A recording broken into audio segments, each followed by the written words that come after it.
there, it's Dan Kenner with another episode of The Casual Author. Today is Monday, July 10th, 2023, as I record this.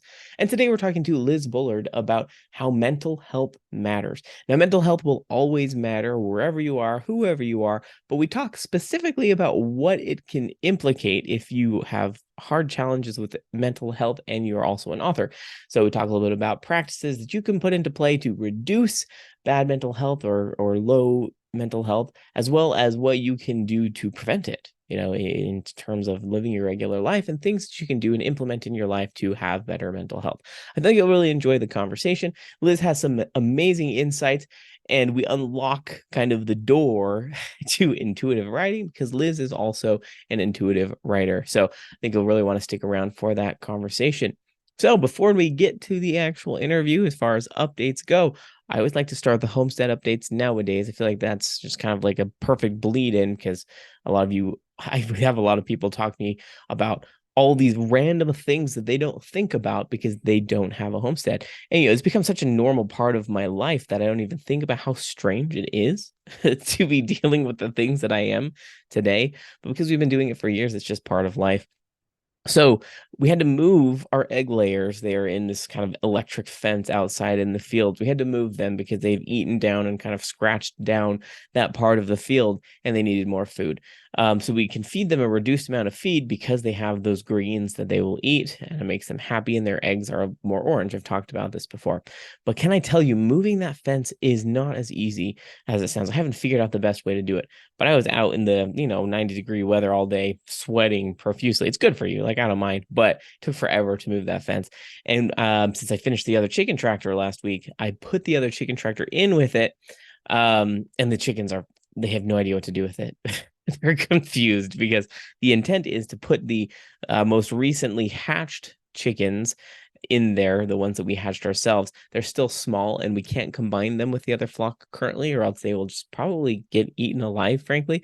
So we're going to put them in that new chicken tractor and leave the door closed so nothing can get to them, predators and or the old flock. But they're so confused. They're just walking around it, trying to get in, but they can't figure out how to get in because it looks identical to theirs. I did install an electric automatic door into theirs, which is great. We have this on our winter coop, and it's so that I don't have to go out at night and close it to keep them safe from predators. As soon as it gets dark, that thing pops closed automatically. It's amazing. I absolutely love it, and I would recommend it if you're a chicken owner. Get an automatic door. It's worth the cost. You can find some relatively inexpensive ones. But that's what I spent most of my Saturday doing, in addition to my son having an archery competition. So the thing about, living rural and being homeschooled is we found out about archery, and you can kind of do whatever you want. It's not connected with school in any way, but my son has loved archery for the past 2 years. He did really well at the competition, and it was really fun. He's learning a useful skill. Will he ever hunt with it? I don't know, maybe. But at least it's a fun skill. It's a sport that he really enjoys.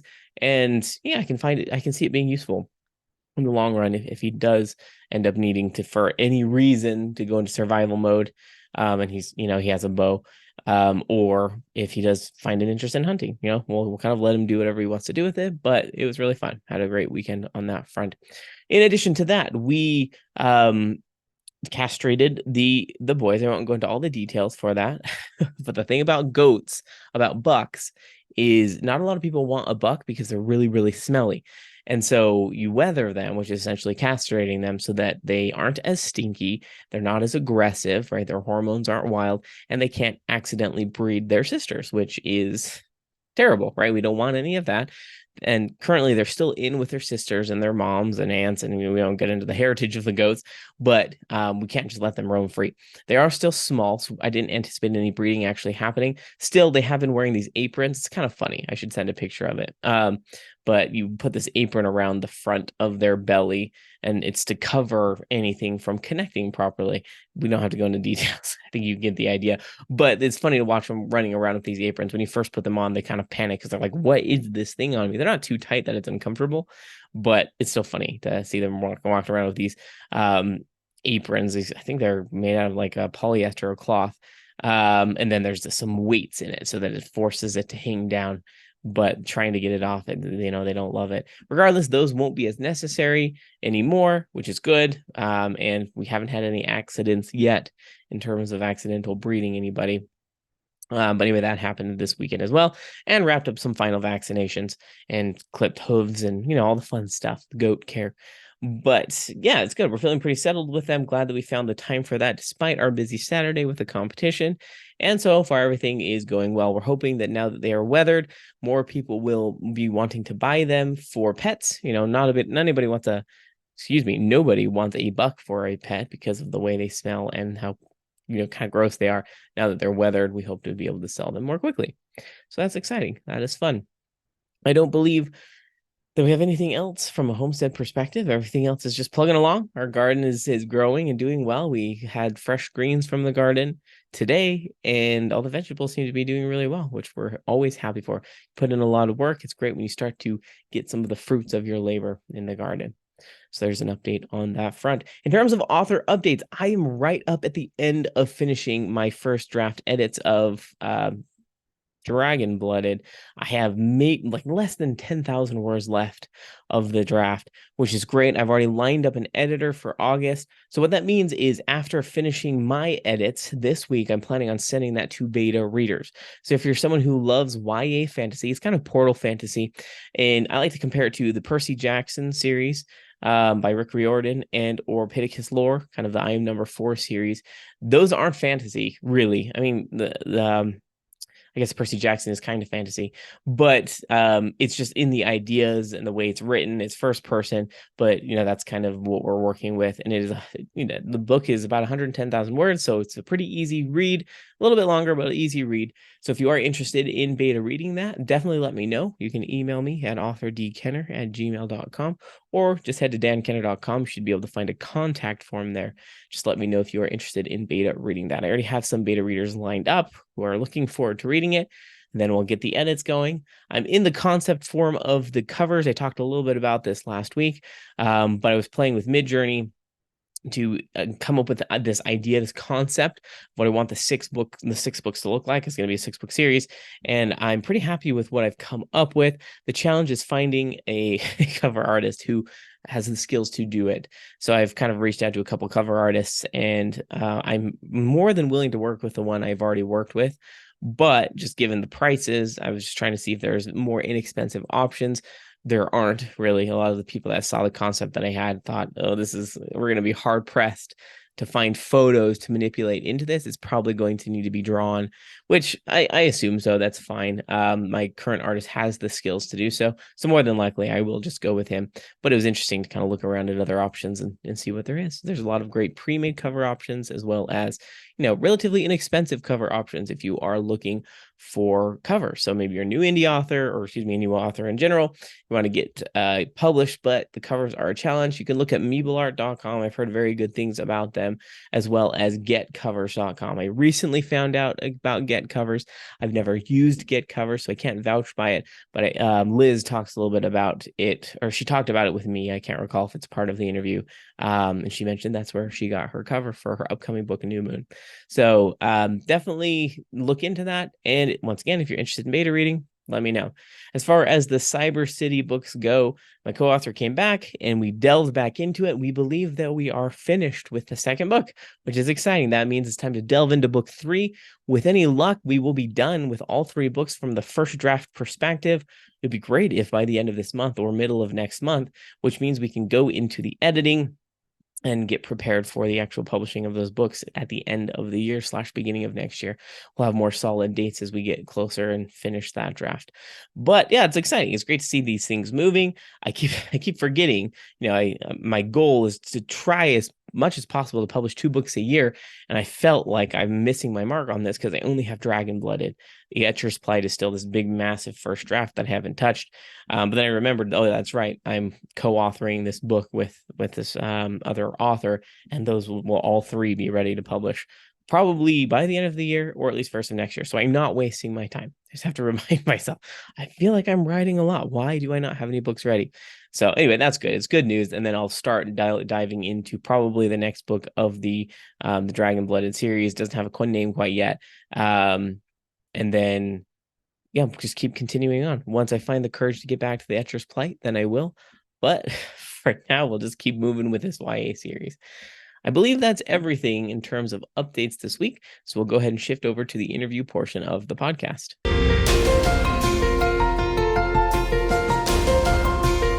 Hey, Liz, how are you today? I'm good. How about yourself? Doing great. Looking forward to picking your brain about mental health. This is one of those challenges that I think everybody deals with to some degree, but I think Hmm. a lot of people are afraid to talk about it. So Absolutely. before we dive into that, I'd love to learn from you. How long have you been writing and publishing? Oh, nice. Okay, so I would like to say I'm like well, started out writing since I was like really young, and that's like partially true. Like I remember visiting my dad, and like I like the first story I tried to write was about like a unicorn and chili dogs, and That's awesome. right, which went nowhere. So fast forward, I have actually been writing and publishing since around the pandemic. So around 2021 is when I started writing and publishing. A friend of mine was starting a writing group, and I was like, you know what, I need something to add to my self-care routine. I'll jump on and join. And from there, I started off saying I'm not a writer, I can't write. Two, I'm about to publish my first novel. So yeah, that's how it all started. Just it's amazing how that flip happens. I recall thinking the Yes. same thing. I can't write. I'm not good with prose. I'm not good with words. And all of a sudden, oh, I'm writing like all the Mm-hmm. time. How did that happen? Mm-hmm. So it's Yeah, great that just it get over does that. that fear one by one. Get over that fear little by little, and then you're doing it. Yep, absolutely. I can definitely attest to that. I started writing when I was 28. So one of those things I didn't really write at all when I was a kid. I just read a lot. Yes. So, but I think that's the starter of it when you have that desire for a story. So the writers group, I'm curious to know that that's what got you writing. Mm-hmm. Um, how is it writing with a writers group? I don't have a lot of experience with writers groups. I've heard mixed things about it. Oh, I love it. So we literally all of us just started as a place like just to have fun. Like we would do writing games, do overnight prompts, and it morphed into something more serious as people started encouraging each other. So it almost started out as a friend group that morphed into a writers group, and like writing is a part of it and really essential. It keeps us coming back literally every day. We wrote on the 4th of July. We meet every day, Monday through Friday, and we write, we support each other with our writing, we critique each other, and it has been wonderful. So I would say if you're going to find a writers group, make sure you like the people. Mm, That is essential. I have seen other writers groups that have fallen apart, that they hmm. haven't been as successful because, it's I don't know, I would say too stuffy, too much about the writing and not enough about the people. And I feel like the group that I found is a nice balance. And I love that. I love that just I personally haven't been in. I started writers group recently. We've only met like once. People I don't really know very well, so I'm a Mm, little bit dubious. I mean, I think it's gonna go well. I like the people on the yeah. few times I've met them, but the one thing that I liked is that it's not about just about the writing Yeah. and the understanding that every piece of advice from every person might be different but might not be exactly perfect. Not Yeah. saying that it's not helpful, but I think people are a little bit afraid to go in writers groups because they fear that they're just going to trash each other's work, and then it's just going to Yes. be constant criticism and everyone's going to hate it. It's like, oh, that's not what it's about, right? It's about, hey, did you think about this? Have you ever considered X? As I was reading it, this is the question I was having. It's like, oh, that's something I didn't think about as the author. So Absolutely. And I love how you phrase like those questions because like you want to be in a writers group that is like that. That's like, oh, mhm, did you mean for it to sound like this? I was confused by this. Did you mean it to be like that? mhm. Because, that makes a difference. It feels more collaborative and more friendly versus like, yeah, that sucked. You'll never write. Which, been in some of those rooms. It's like, who No. wants to be here? Yikes, yeah, that's horrible. Definitely don't want to be in those places. But Mm-mm. so I want to take a little bit of a redirect. I love that you said for your self-care. You chose to write for your self-care. So let's unpack that a little Yes. bit because I agree. Writing for me is a very cathartic experience. It's very relaxing. I love getting into the imagination phase. But for you, when did you determine that writing would be part of self-care, and how do you know that it's going to be like that? Great question. So, again, I always had that love of writing, love to read. Um, and I wasn't currently doing much for my self-care. I wasn't really doing anything. It was like, you get in this grind of like work, you come home. And by the time you come home, it's time to like just do dinner and do that stuff. And like it was this routine. And we were meeting virtually. And this was an opportunity to just meet new people, to hang out, we were starting out doing games, right? I'm like, Hmm. okay, we could do some writing games. Like we could do this. And from there, I just was like, oh, I actually like this. I actually feel really good when I write these stories. Or, I would have this fear like, we're going to have a prompt and I'm not going to be able to come up with anything, because we would start out with these 5-minute prompts. And every time we would do a 5-minute prompt and I would read something, people would be like, oh, that was really good. And I would like, that was really fun. And you like hearing what someone else wrote. So you get inspired. And so it just became this harmonious experience where we were all just kind of bouncing off of each other's energy. And I was like, this is really fun. And so you just keep going. That is awesome. And it's a great revelation, particularly when you don't have that. It's like, oh, I didn't realize I was missing this in my life, Yeah. right? This kind of Hmm. creativity, this encouragement from other people, even just for yourself, right? Yeah. So when you're in the writing phase, there's something to be said about being able to let life kind Yes. of slip away for a minute and just get into that writing session. Now, that can be challenging for some people. I know some people have a harder time with that than others, but this is where mental health really comes into it, right? Mental health, when that is not in a great place, your creativity is just tanked, right? It just affects that Absolutely. in a terrible way. So people that you've worked with around mental health and with your own personal mental health, Hmm. what do you do when you find yourself in a space that's preventing you from being creative? Oh, that's such a good question, because I think sometimes when we get in those spaces, we can internalize like there's something wrong with me. I'm not a good writer, Mm, right? And do all these things. And that's not true, right? You not being able to write in that moment is your body trying to say, hey, I need something, whether mm. that's more fun, more rest, to not be so serious about this, or a change in pace, right? So I would encourage people to like look differently at when you're in those creative slumps, like, and just kind of be curious, like, why are you in this creative slump? Are you putting too much pressure? Like, what's going on, versus like ascribing some title to yourself, like, I'm not good enough, Mm. so and so can crank out all these books with no problem. This person never has writer's block. Like, no, that's just like if you were to get tired at the end of the day, that's your body saying you need to rest. If you're having writer's block, maybe you need like a creativity rest. Maybe you need something to feel inspired. So I would say if you're in that space, get curious as to why. Okay, and this is going to be, I love this. I think this is exactly the piece that a lot of people maybe don't think about.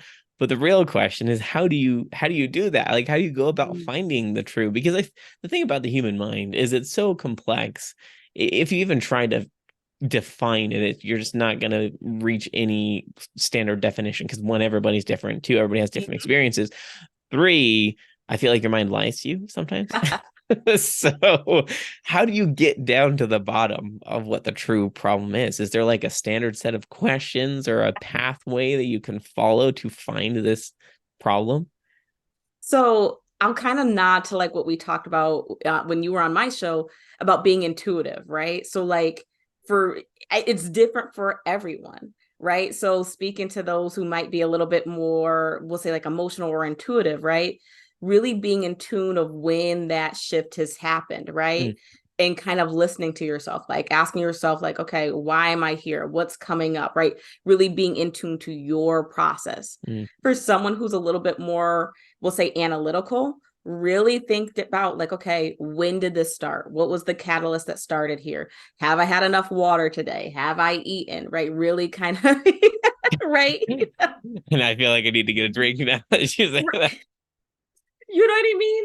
So like it's not, I would say, don't put this pressure on yourself to find this exact structure, but to find your structure. And Mhm. the only way you're going to do that is trial and error, right? Like I didn't immediately realize like that when I'm happier, I write better. Like, no, that just came from trial and error and reflection.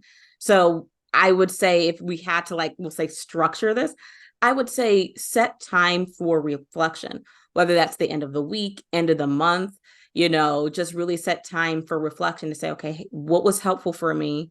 What wasn't helpful? Where can I improve? Right? Asking yourself those three questions to really build this framework. Again, there's some people that they immediately know when they're not creative and what the catalyst was to that. But if you struggle with that, just start being a little bit more curious by asking yourself, why do I feel this way? When did it start? Again, just asking yourself those deeper questions, if that makes sense. No, it totally makes sense. And I think what you said about taking the time for, quiet thinking time, I Mm-hmm. will go ahead and be the first to say I'm terrible at this. There's always this standing list of either kids, homestead, work, Mm-hmm. author. It's just like, I've got to get two things, check off list, check off list. And then you get to the end of the day and think, I didn't even like sit down and think. Right. It was just constant, constant, constant. And I think giving yourself that space, I think Absolutely. that's the thing that a lot of people forget about. And it's hard. Mm-hmm. It's hard to feel like you're not wasting time. It's totally not a waste of time, Absolutely. even if it feels that way. Mm-hmm. So, um, I'm curious to know for you in your writing experience. So a writer's block, that's a hard thing. It's different for every person. But have you found yourself in, whether your writing phase or even just your line of work reaching a point where you just shut down? Oh, yes. And, Absolutely. and so like, um, is the kind of the process to overcome that similar, or because when you sometimes when you get to the overwhelmed stage, sitting in silence doesn't, like, it can make it worse, I feel like, for me. So Mm, what other recommendations do you have when you reach that shutdown phase? right. So like if I'm at that shutdown phase, I know like I've pushed myself too far, right? I've either committed to too many things, like I have like poured so much out and I have not refilled my emotional cup.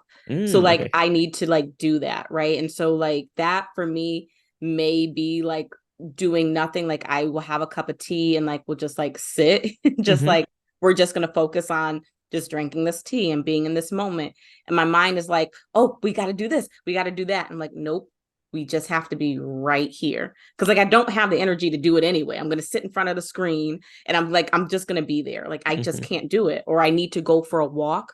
That's a big one for me because if I'm walking, I'm away from my computer. Like, I can't do anything. Like, I'm outside. So I'll walk, but like finding the things that help you. Mm. So again, for someone, it might be talking to a friend. For someone, it's sitting by the beach. For someone, it's sitting in silence or taking a nap, but like having those things. So if you get to that point where you just shut down, like you feel like no matter what you do, the writing's not coming, you can't be productive in your job, any of that, really, really focus on yourself. Like you're done, you're burnt out. And so like pour back into yourself. Um, again, the capacity of what that looks like, right? We all can't take off a week off for work, but you might have 10 minutes in between your next meeting. Go sit outside if you like being in the sun, Mm-hmm. or, taking a hot shower and really focusing on how that feels, or listening to music and just dancing and being silly, but find the space to fill your emotional cup so that way you're not like running empty.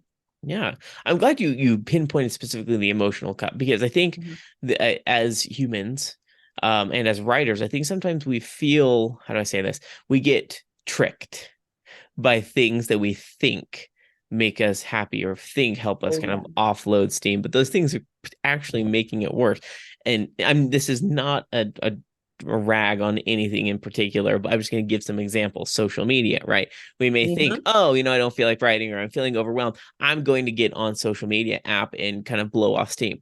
When in reality, that might be making the situation worse, because then you Absolutely. comparisonitis. And, I hear people say video games help me, quote unquote, blow off steam. But what's happening is you're actually stressing yourself because of whatever. And so I just be careful about what those things you may think Absolutely. something, even if it's fun, is actually helping you recapture that emotional state when you're actually not. I think that you just have to be Yes. very self-aware and not get stuck in that trap and actually make the problem worse. Oh yeah, and I've been there, like especially like with social media, because I'll use that to distract and shut my brain off. Yeah. But then again, you compare or just like it's really stimulating, right? You're Hmm. like having all these quick videos, and then it's like, okay, I can't sleep because now my brain is sorting around all the content and like, oh, Hmm. I can do this for my content, and like it becomes too much. So like self-aware is a good word there. Like you have to be self-aware and find something else. Again, whether that's reading a physical book or listening to an audiobook or just whatever, playing around, baking, cooking, whatever your thing is, gardening, because those can definitely be traps. Yes. And if you don't have a thing, this is the time for exploration, right? Yes. That's to try some, like you said, you gave tons of options: walking, drinking tea, just thinking, staring at a wall. Yeah. Coincidentally, looking at art for some reason really relaxes me because I think it's because I'm not an artist and I know I'm never going to be. Totally cool with that, right? So I can't slip into that comparisonitis, if I can speak Mm-hmm. properly, or looking at photographs, doing virtual tours of beautiful scenery and other, and then that can be relaxing for me. Um, Absolutely. so I think it just has to be a little bit removed from you in a way so that you're not comparing or getting stuck in the details, the unnecessary details. Absolutely. Um, so I want to hear from your perspective. This is coming from someone who doesn't plan anything in life, right? I probably should, but I just don't. Is there an element of, looking forward and mental health? How are those things combined? Because, or are they combined, right? Is there a way that pre-planning can help you with potential mental health issues? Absolutely. And like, disclaimer, I'm not a huge planner unless I get stressed. And so Okay. this is where planning again becomes my coping skill, right?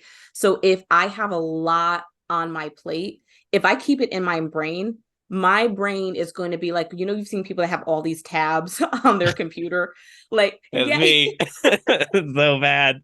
you know what I mean? My brain will do that. It will just be like tab, tab, tab, tab. So I need to close those tabs so that I can rest and like just not think. So I will plan, like whether that is, okay, who's going here on what podcast? What are we talking about? Story ideas, content ideas, like whether it's just like a brain dump or like setting up a plan, right? So like for my social media, I'll plan out like a week or so, like I'll bulk content so that way like I can shut that tab down because that tab is going to take up a lot of space in my brain and be exhaustive. For folks who are just like, I don't plan anything, I never plan. All right, like if that works for you, like cool. But if you feel like your brain doesn't shut off, just like dump it on a piece of paper so your brain feels like it has moved it from I need to store this and not forget it to now it's here. Yep. Or, think about what is something that is on your mind that you can't get off that is completely there. And if you were to write it down or create a plan, do you feel better? So always be introspective and say, like, is your plan working for you? And if Mhm. not, where can you tweak it? Well, and that's the thing where, as humans, there's no cookie cutter response to anything. And this is why the idea of mental health is never, I wish it was easy as one, two, three, problem solved, Right. right? Pull this button, pull your ear, stick something over your eyes. No, no, it's not as easy as that.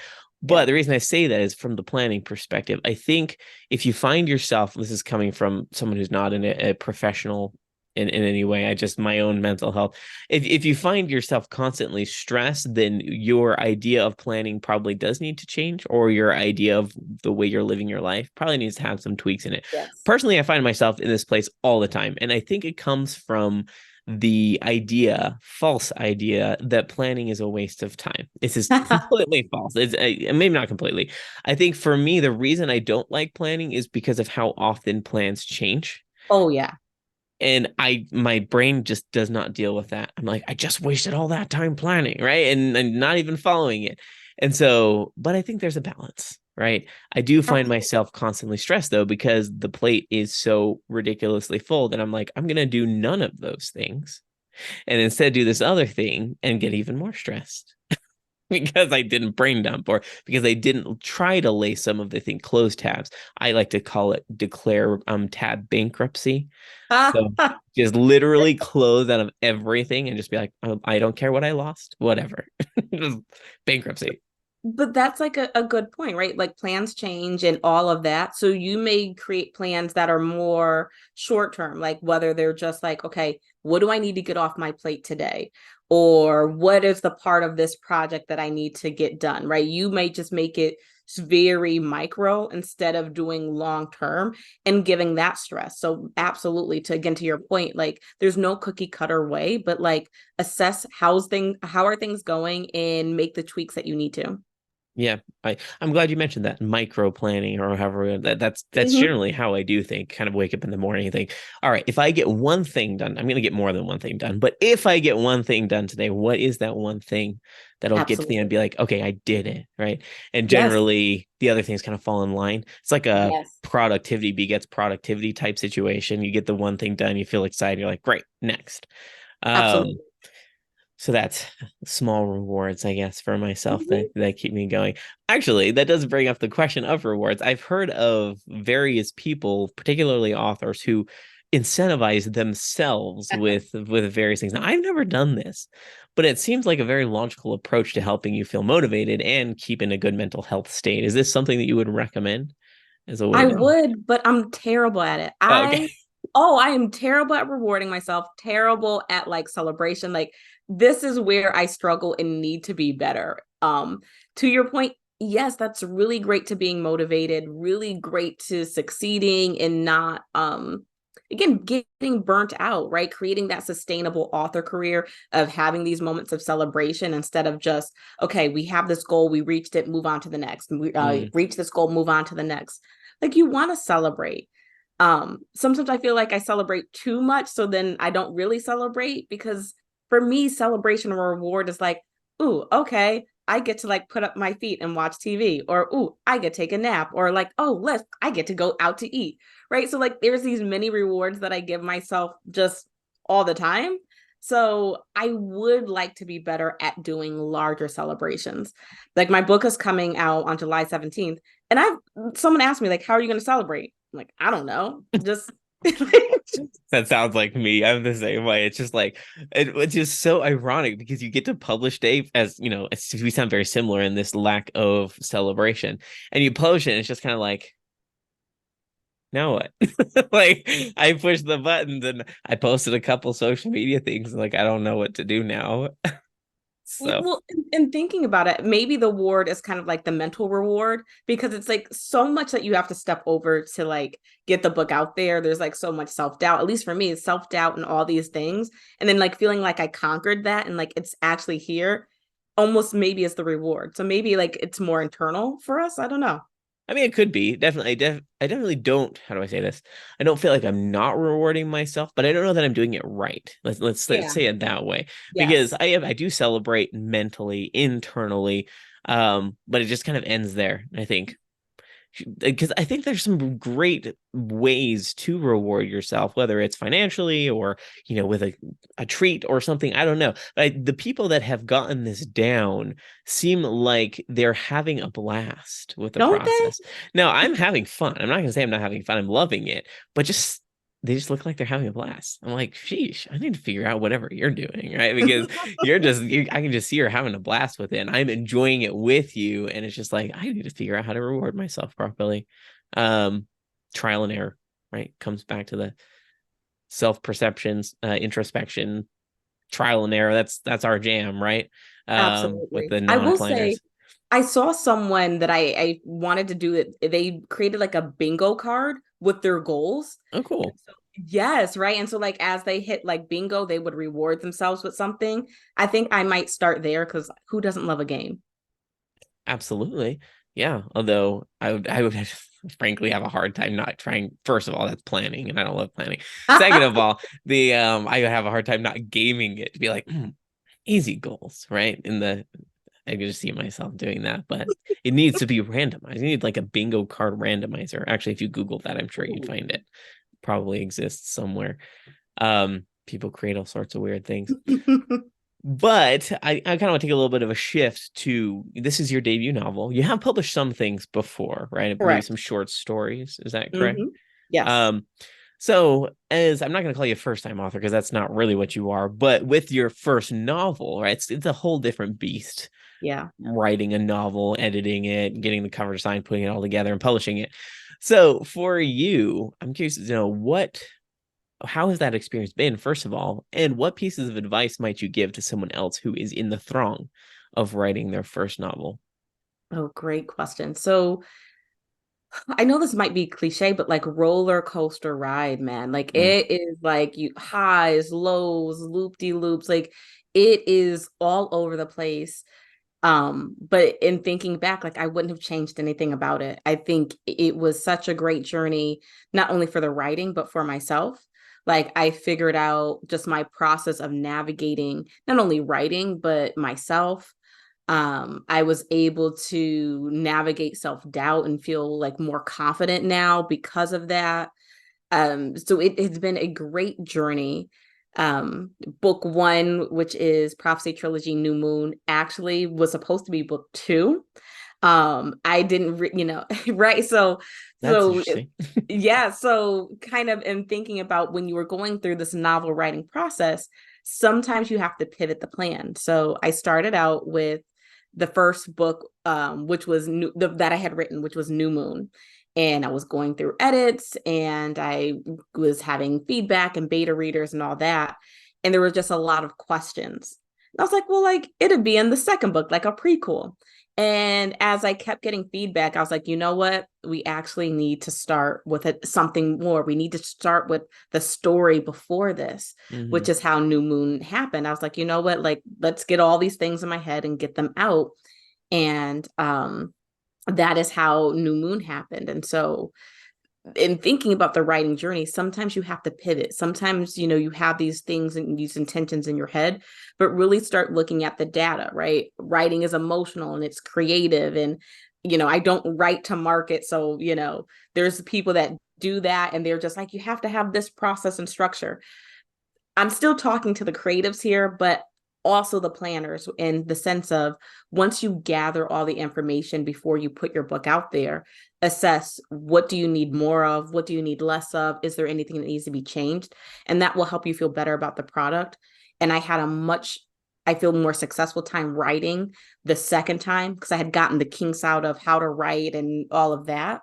So play around.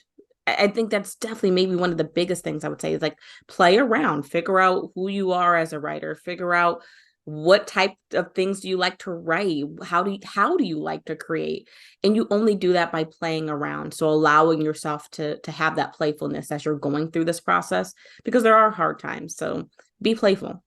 I love that. I think that's an excellent piece of advice and something that I definitely didn't implement with my first book. I remember feeling just how do I say crippled with fear of everything. And then again, I didn't have a lot of feedback at the time. I'm a recluse. I work from home.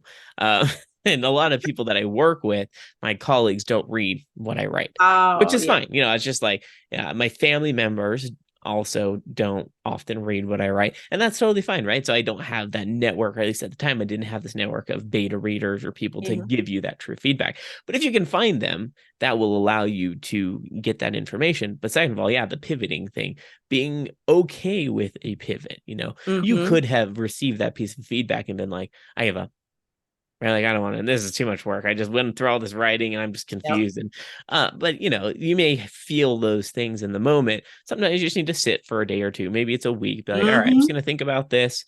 I know that it's still worth it.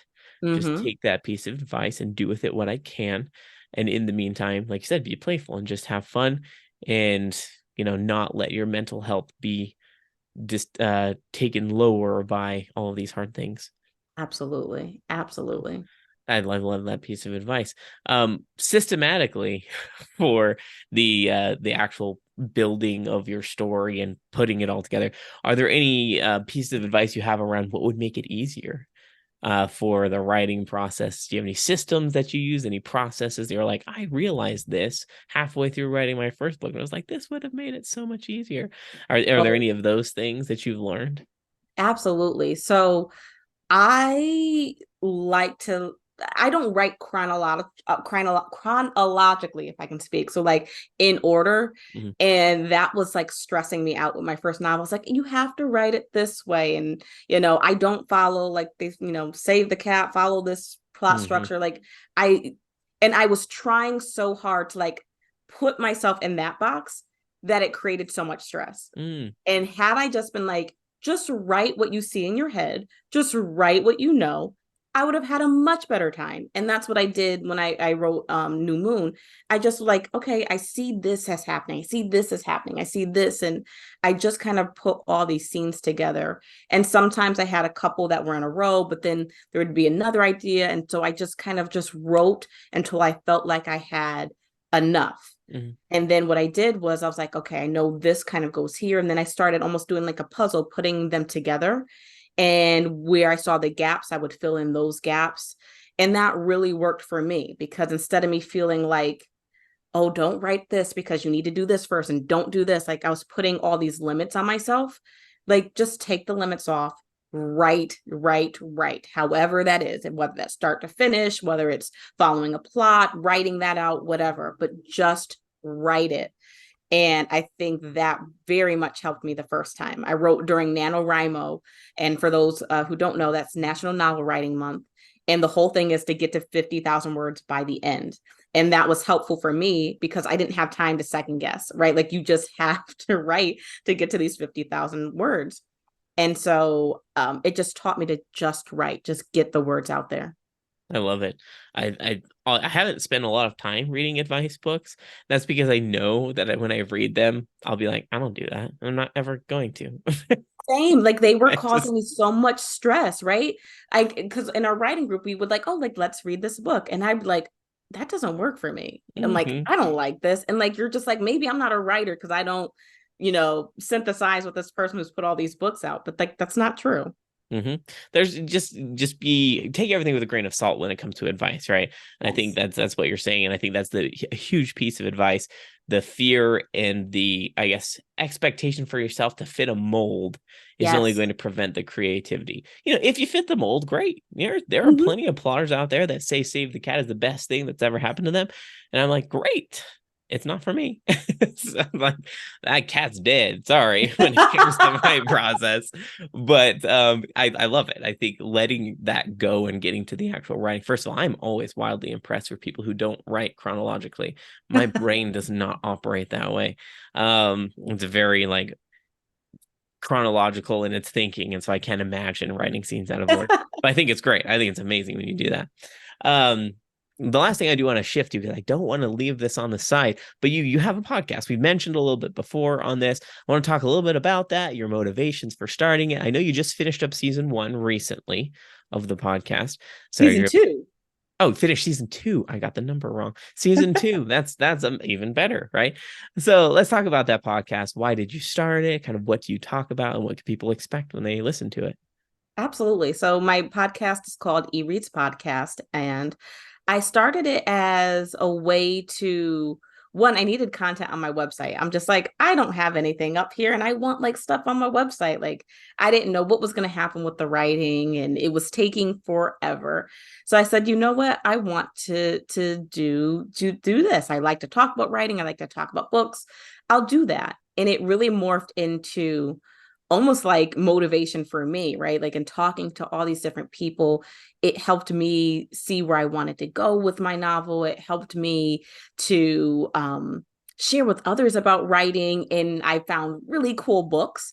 And so on the podcast, what you'll get is just great, relaxed, casual conversations about writing. You'll probably find your next favorite book, as well as I like to end with creativity, right? So I'll ask for like a writing prompt from my guest, and I will take that prompt and add it to the end of the episode. So we'll end with like a little short story from me. And it has been super fun. It's been a great way to learn about writing resources and books. So definitely check it out either on the lizwooldwrites.com website, Spotify, Google, Apple, anywhere that you listen to podcasts. And that's perfect. I was just about to ask, where can people find more information about you? And you talked a little bit about it. So you have a website, Yes. which you talked about. And then is there another place people can follow you if they want to see about New Moon, if they want to learn about the book and your upcoming works? Absolutely. So I'm on the various social media platforms. You can either find me on TikTok, Instagram, Facebook, and let's see, on Twitter, I am at Writing Liz. I'm eReads podcast on Instagram and Facebook. But the best place, go to the website. Go to the website, and that way you'll link to everything. You have my blogs that has behind the scenes and all that great stuff. So go to the LizBullardWrites.com website, and you'll have all the goodies. And you can get my reader magnet Snowfall for free on Amazon or wherever you read books. Love it. Definitely take advantage of that. Free Absolutely. stories for the win. Well, this has been excellent. Thank you so much for your time. Thank you.